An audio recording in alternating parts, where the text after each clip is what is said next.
This is a complicated sole ulcer on a cow's hoof, and it's exactly what we're trying to avoid by doing this. This is the Hoof GP, and in this video I'll explain the differences between what you see and what I see.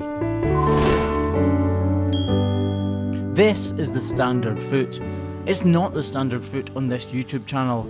You see the lamest of the lame cows. You see, I trim around 17 or 18,000 cows per year, and out of all of those cows, in general, you guys only get to see around 60 or 70 of them.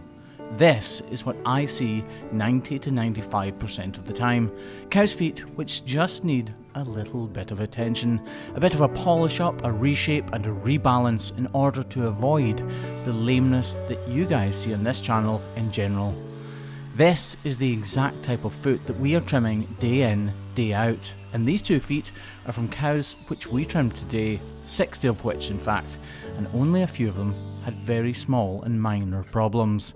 This is the very definition of routine hoof trimming, and it's what you guys probably don't really want to see.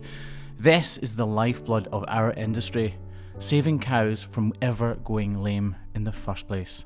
Farmers right across the world do this to their cows 2 or 3 times a year in order to avoid the problems that you guys see regularly showcased on this channel. And sometimes I worry about that you guys may think it's the norm, when in fact it's anything but it. This is a complicated sole ulcer, and it's come about through imbalance and the cow walking on concrete. You can actually see the marks from the farmer where he's tried to fix it himself, but unfortunately he didn't have my green glue and his block fell off. So she's back in for us to look after her and hopefully set her right on the path to recovery. It's probably obvious to you, and it's certainly obvious to me, that this lesion is wide open and she definitely needs a block, which is why I've cleaned off that inner claw, to make sure we can get a block on as soon as we possibly can, to give the glue the best possible chance of lasting the duration.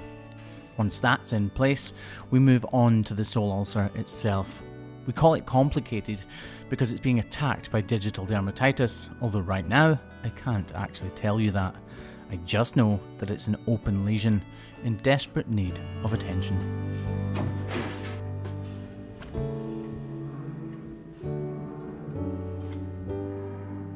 From time to time on this channel, you do see some incredibly lame cows, and more often than not there's a story behind it. The farmers we work for care for these cows on a huge scale. It's not just a case of, oh well, never mind, we'll move on to the next one. These cows are here to make their livelihood, and the better they care for the cows, the better the cows will care for them.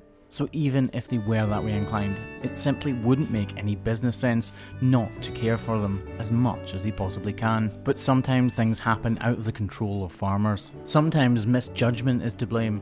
But one thing I can assure you is that if the farmers didn't care for these cows, then I wouldn't be videoing them in the first place. Because if farmers didn't care for their cows at all, they'd never bother to phone me.